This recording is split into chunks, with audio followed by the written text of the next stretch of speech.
There's more adventure later tonight on Fantasy Island, but before that, it's time to meet the Thamesmen.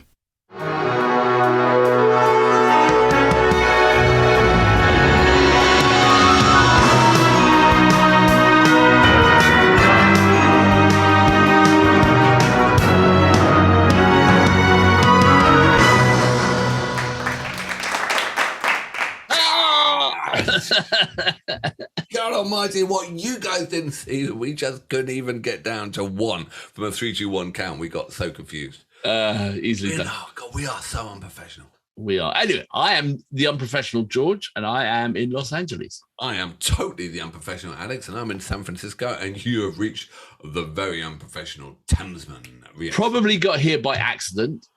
Yes. But it might be a lucky accident. Stumbled in like a drunk who just leant against the wrong back door and stumbled into the kitchen. That's us.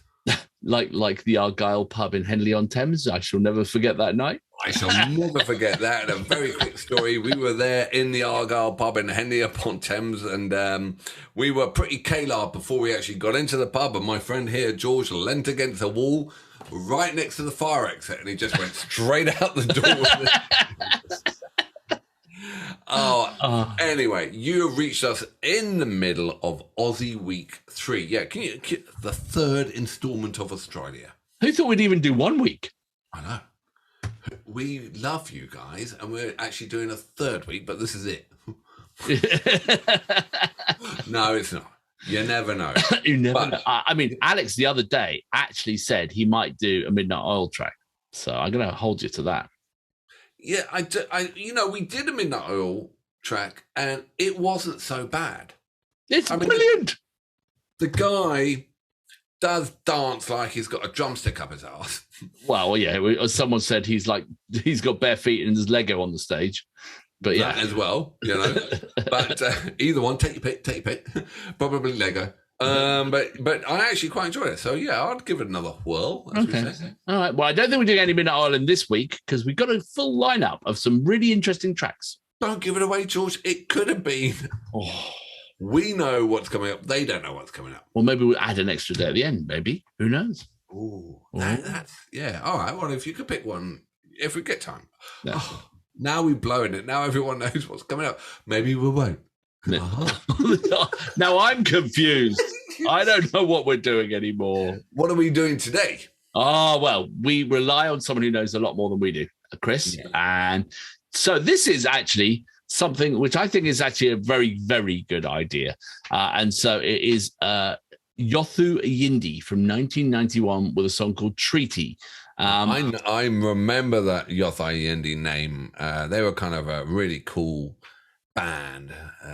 Do they play Womads or whatever? I don't know. Might have done because it is an Indigenous Australian artist, and so so we got some notes. Shall I read the notes? Yes, please do the words. Yeah, I'll read the words. So Yothu Yindi, meaning child and mother in the I'm gonna butcher the translation, Yolngu dialect of the Arnhem Land people in the Northern Territory, a combining of the Yolngu people band and a white band.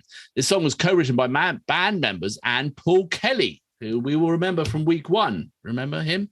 Oh yeah, the folk dude. Yeah, exactly. Yeah.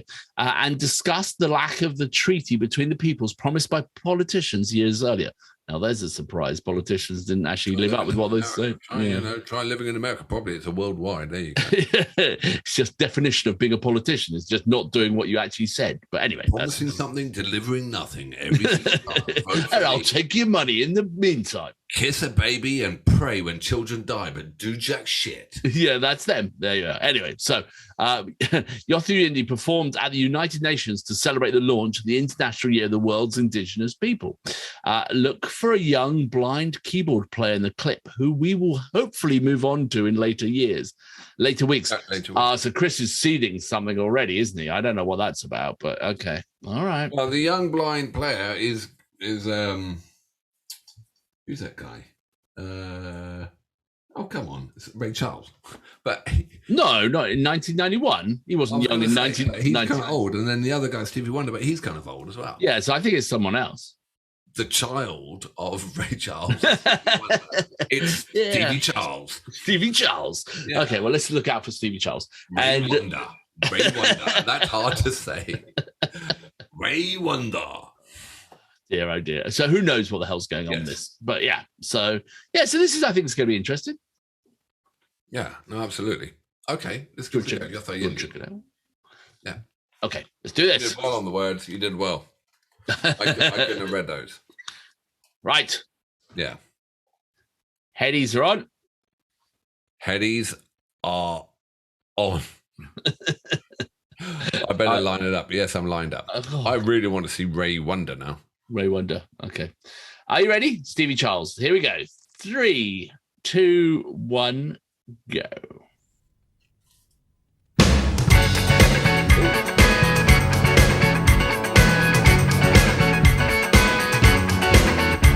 I heard it on the radio, and I saw it on the television.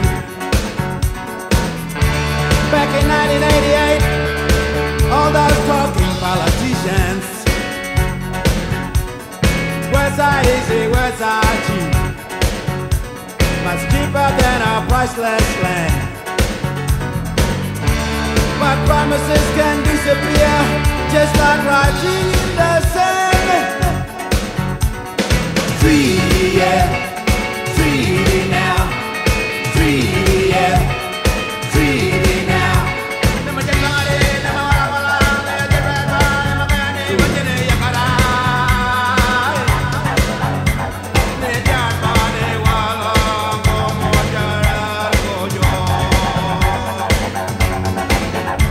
This land was never given up. This land was never bought and sold. The planting of the Union Jack never changed our law at all. Now two rivers run their course, separated for so long. I'm dreaming of a brighter day when the waters will be one. Come on, treaty, yeah.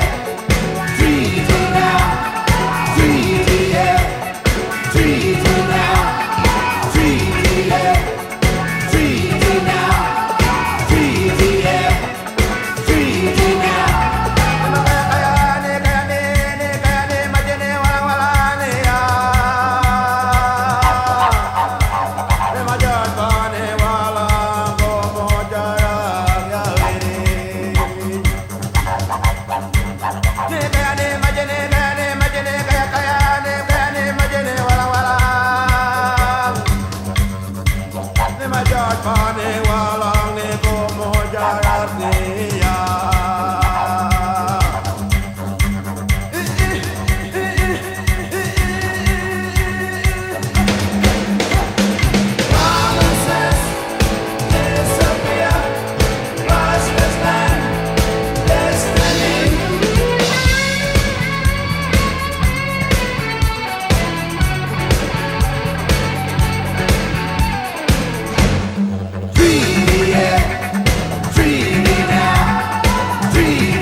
Bloody brilliant.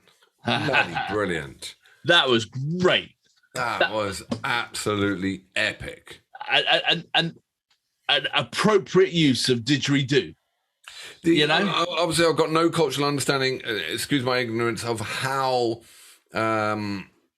shafted the indigenous people have been in Australia. I haven't been to Australia. We live in America.